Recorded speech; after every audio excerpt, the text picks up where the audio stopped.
भक्तजनों, हर हर महादेव। श्री शिव महापुराण भाषा तृतीय पार्वती खंड का 36वां अध्याय। सप्तर्षियों के वचन। ब्रह्मा जी बोले, हे वशिष्ठ जी के ऐसे वचनों को सुनकर हिमालय को बड़ा आश्चर्य हुआ। वो अपनी स्त्री तथा अन्य गणों सहित आश्चर्यचकित होता हुआ अन्य सब पर्वतों से बोला, हे गिरिराज, हे गंधमादन, हे मंदर, मैनाक, विंध्य, हमारे वचन सुनो। जब वशिष्ठ जी ऐसा कहते हैं तब हमारा कार्य ही क्या है। मैं तो यह सोचता हूँ कि अब आप लोगों जो निर्णय करें वही ठीक है। तब सुमेरु आदि पर्वत ने कहा, इस पर तो बहुत कुछ विचार हो चुका है। जब पार्वती शिव के निमित्त ही अवतरित हुई है तब उन्हें शिव को दे ही देना चाहिए। फिर जब इसने रुद्र की आराधना की और रुद्र ने स्वीकार भी कर लिया है तब तो और कुछ कहना ही नहीं। सुमेरु आदि पर्वत के ऐसे वचन सुनकर हिमालय बहुत प्रसन्न हुए और पार्वती तो अपने मन में हंसने लगी। अरुंधति अलग ही अनेक वचनों और अनेक इतिहासों द्वारा मैना का बोधन कर रही थी। उसे समझाकर मैना बहुत प्रसन्न हुई और अरुंधति तथा हिमालय को एक साथ भोजन करा। उन्होंने भी स्वयं भोजन किया। ज्ञानी शैलराज ने सब मुनियों की अच्छी सेवा की। मुनियों के समझाने से उनका विस्मय दूर हुआ। शैलराज ने पार्वती को भूसड़ों से सज्जित कर ऋषियों की गोद में बैठाकर कहा कि आप लोगों की प्रेरणा से अब इसे अवश्य ही शंकर को दूंगा। ऋषियों ने कहा, अवश्य शंकर ग्रहिता आप दाता और देवी पार्वती भिक्षा है, फिर इससे अधिक उत्तमता और क्या हो सकती है। ऐसा कहकर ऋषियों ने पार्वती को आशीर्वाद दिया कि तुम शिव के लिए सुखदायक हो, तुम्हारा कल्याण हो, तुम में गुणों की वृद्धि हो। ये कहकर हिमालय को विश्वास देने के लिए मुनियों ने उनके हाथ में पुष्प और फल दिए। उधर सुंदर अरुंधति ने परम सती मैना को शिव के गुणों से लुभाया। ऋषियों ने हल्दी और कुमकुम से हिमालय की दाढ़ी और मूछें मार्जित की। लौकिक आचार पूर्वक सभी मांगलिक कृत्य हुए। चौथे दिन की उत्तम लग्न मानी गई। ऐसा निश्चय कर सप्त ऋषिगण शिव जी के पास गए। हिमालय और मैना को समझाने वाली अपनी सब कलाएं प्रकट की और शिव जी से उनकी बहुत सी स्तुति कर कहने लगे कि अब इस प्रकार वे दोनों समझ गए हैं, इनमें कुछ भी संदेह नहीं। हिमालय ने वचन दिया है, अब वो पलट नहीं सकता। अब आप अपने गणों को साथ लेकर विवाह के लिए जाइए।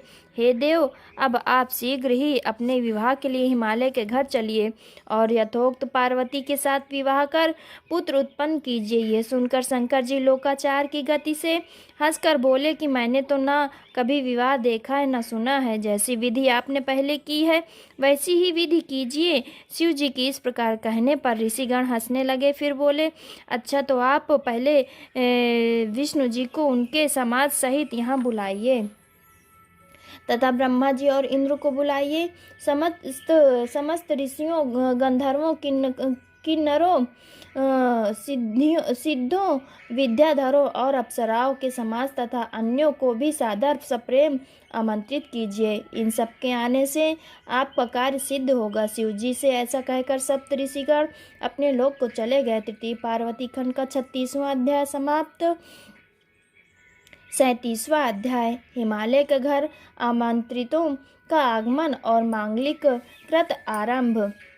नारद जी बोले, हे तात, सप्त ऋषियों के चले जाने पर हिमालय ने क्या किया वो सब कृपा कर मुझे कहिए। ब्रह्मा जी बोले, हे मुनीश्वर, अब हिमालय ने अपने मेरु आदि भाइयों को आमंत्रित कर बुलाया तथा सब पुत्रों को बुलाकर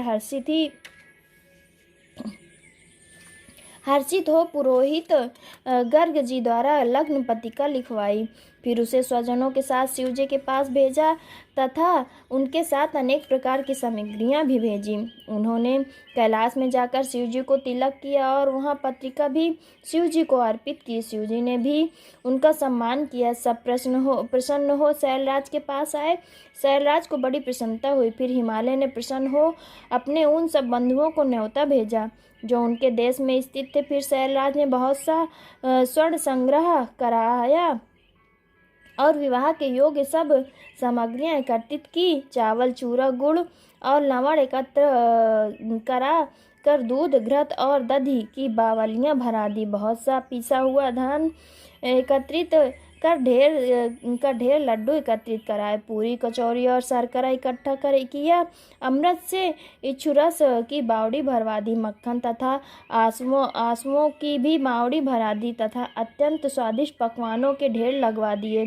फिर बहुत से अमूल्य वस्त्र और सभी प्रकार के अभिलाषित व्यंजन तैयार कराए। अनेक प्रकार के रत्न और मणि तथा स्वर्ण और चांदी के गहने तथा अन्य भी बहुत सी आवश्यक सामग्रियां प्रस्तुत कराई। फिर एक मंगलदायक दिन में गिरिराज ने मंगलाचार प्रारंभ किया और पर्वतों की स्त्रियां पार्वती का श्रृंगार संस्कार करने लगी। नागरिक ब्राह्मणों की स्त्रियों ने लोकाचार किया।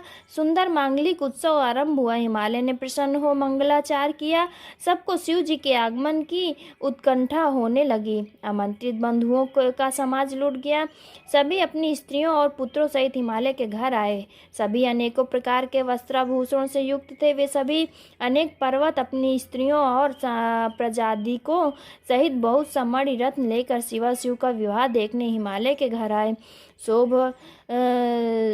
सभी नद और अनेक नालों से युक्त सभी नदियां अपने दिव्य रूप धारण कर शिव जी का विवाह देखने आई। गोदावरी, यमुना, ब्रह्मपुत्र, त्रिवेणी शिव जी का विवाह देखने हिमालय के घर आईं। गंगा तो महा प्रसन्न हो अनेकों प्रकार के आभूषण धारण कर अपने दिव्य रूप से हिमालय के घर आई।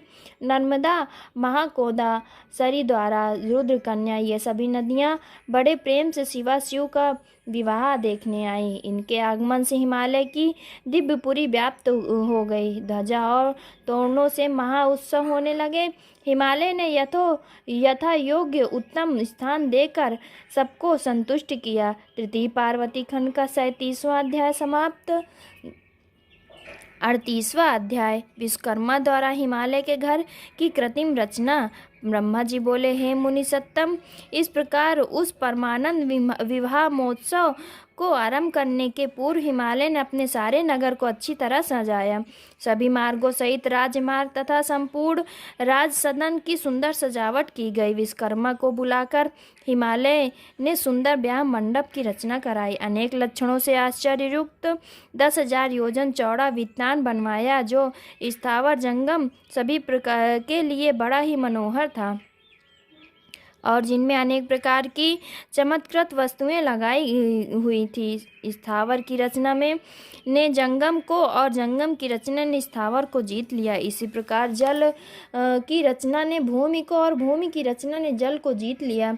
वहीं कृतम सिंह, कहीं सरसों की पंक्ति और कहीं कृतम मोर बने हुए थे। कहीं स्त्रियां पुरुष के साथ नृत्य करती थीं और इस प्रकार के सभी कृत्रिमतः दर्शकों का मन आकर्षित करता था। विश्वकर्मा की उस मोहक रचना ने सबको मोह लिया। उसने बड़े ही अद्भुत, सुंदर, कांतिमान और सुखदायक बड़े ही सुंदर मंच बनाए। क्षण भर में ही विश्वकर्मा ने स्वयंभू के निवास के लिए बड़े ही दीप्तिमान और अद्भुत 7 लोक बनवाए। इस प्रकार विष्णु के लिए वैकुंठ नामक स्थान और उनके लिए भी एक परम अद्भुत घर का विश्वकर्मा ने ऐसा निर्माण किया जिसमें सभी प्रकार के ऐश्वर्य विद्यमान थे। फिर लोकपालों के लिए सुंदर घर और बड़े प्रेम से सभी प्रकार के दिव्य अद्भुत रचनाएं की। देवताओं के क्रम से सभी के लिए सुंदर घरों का निर्माण किया। शिव जी के संतोष के लिए विश्वकर्मा ने क्षण भर में ही अलग एक सुंदर और अनुपम स्थान की रचना की। इस प्रकार के सभी लौकिक रचनाएं कराकर हिमालय शिवागमन की प्रतीक्षा करने लगे। हे नारद, ये मैंने तुमसे हिमालय के घर का वृतांत कहा। अब कहो, इसके आगे और क्या सुनना चाहते हो। तृतीय पार्वती खंड का 38वां अध्याय समाप्त। भक्तजनों, हर हर महादेव, हर हर महादेव।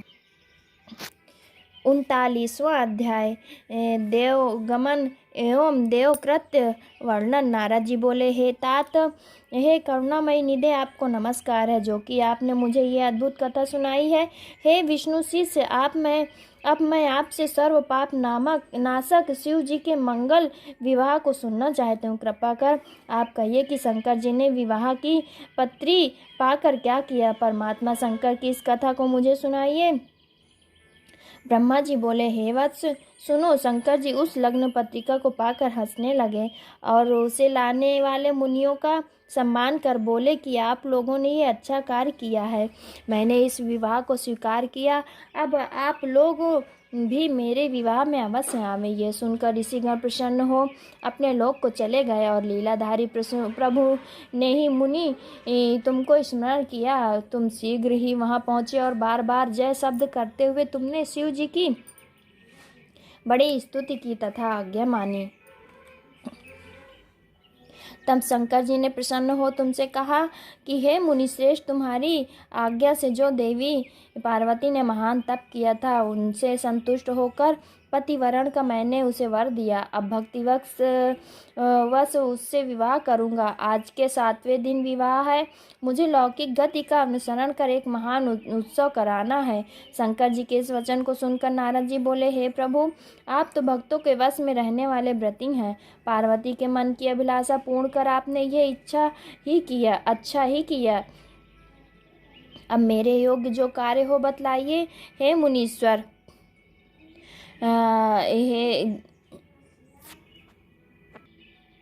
जब तुमने ऐसा कहा तब भक्त वत्सल शंकर जी आदर पूर्वक तुमसे बोले कि हे मुनि, अब तुम मेरी आज्ञा से विष्णु आदि सब देवताओं, मुनियों, सिद्धियों तथा अन्य महात्माओं को न्योता दे आओ। ये कहकर आओ कि वे अपनी स्त्री, पुत्र और गणों सहित उत्साह पूर्वक मेरे विवाह में आवे। जो मेरे इस विवाह में नहीं आवेगा मैं उन्हें अपना नहीं मानूंगा। हे मुनि, तुम तो शंकर प्रिय थे ही। शिव जी की आज्ञा शिरोधार्य कर तुम शीघ्र ही सबको न्योता दे आए। शिव जी सबके आगमन का प्रतीक्षा करते हुए वहां स्थित रहे और उनके गण प्रसन्नता पूर्वक चारों ओर नृत्य करने लगे। इस समय अपनी स्त्री और गणों सहित विष्णु और मैं भी कैलाश पहुंचा। शिव जी को नमस्कार कर प्रसन्नता व्यक्त की और आज्ञा ले स्थित हुआ। इंद्रादिक भी अपनी स्त्री, परिवारों और गणों सहित वहां आकर उपस्थित हुए। सभी आमंत्रित मुनि, नाग, सिद्धि तथा अपने लोग भी वहां आए। शंकर जी ने प्रेम पूर्वक सबका पृथक पृथक यथोचित सम्मान किया। सभी देवताओं के स्थान में विविध नृत्य होने लगे और उस प्रकार कैलाश पर विचित्र उत्सव आरंभ हो गया। शिव आज्ञा और मेरी प्रेरणा से ये शंकर जी का कार्य है, ऐसा विचार कर सभी शिव जी की सेवा करने लगे। उस समय सातों माताएं प्रसन्न हो शंकर भगवान का यथोचित दूल्हा वेश बनाने लगी। शिव जी का वेश तो स्वभावतः सुंदर था और सजावट करने पर तो और भी सुंदर हो गया। सिर पर मुकुट के ऊपर चंद्रमा तथा तिलक के स्थान पर सुंदर तीसरा नेत्र सुशोभित था। दोनों कानों पर 2 कर्ण सर्प कर्ण भूषण बने तथा नाग रत्नों से युक्त उनके कुंडल तथा अन्य अंगों में सर्पों के अंगाभरण और सभी रत्न सुशोभित थे। गज चर्म का दुकुल तथा चंदनादि से उत्पन्न एक प्रकार का अंगराग हो गया था। इस प्रकार भगवान शंकर का वो सुंदर रूप वर्णन नहीं किया जाता, क्योंकि वे तो साक्षात ईश्वर ही थे। उन्होंने सभी ऐश्वर्य धारण किए। तब उनको इस प्रकार सज्जित हुआ देख देव पक्ष के दानवों, नागों और अप्सराओं ने आकर शंकर जी से प्रसन्नता पूर्वक ये कहा कि हे महेश्वर, अब आप विवाह के लिए गमन कीजिए और पार्वती सहित हम पर कृपा कीजिए।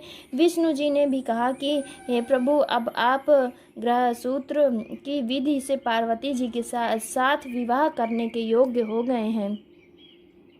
इस रीति से विवाह करने से आपकी यही रीति लोक में विख्यात होगी। हे नाथ, अब मंडप की स्थापना कर नंदी मुख श्राद्ध कीजिए और कुल परंपरा के अनुसार सब कुछ कर प्रेम पूर्वक लोक में अपना यश स्थापित कीजिए।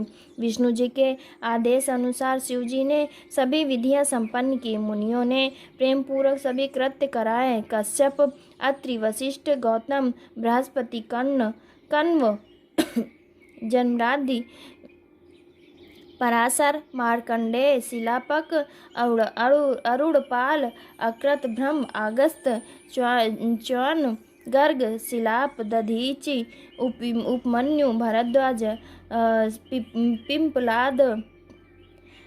पिप्लाद, कुशिक, कौस्त और शिष्यों सहित व्यास जी तथा मुझसे प्रेरित और भी मुनियों ने शिव जी के समीप जाकर विधि पूर्वक सब कार्य कराया। सभी ने कौतुक कर शंकर जी की रक्षा की।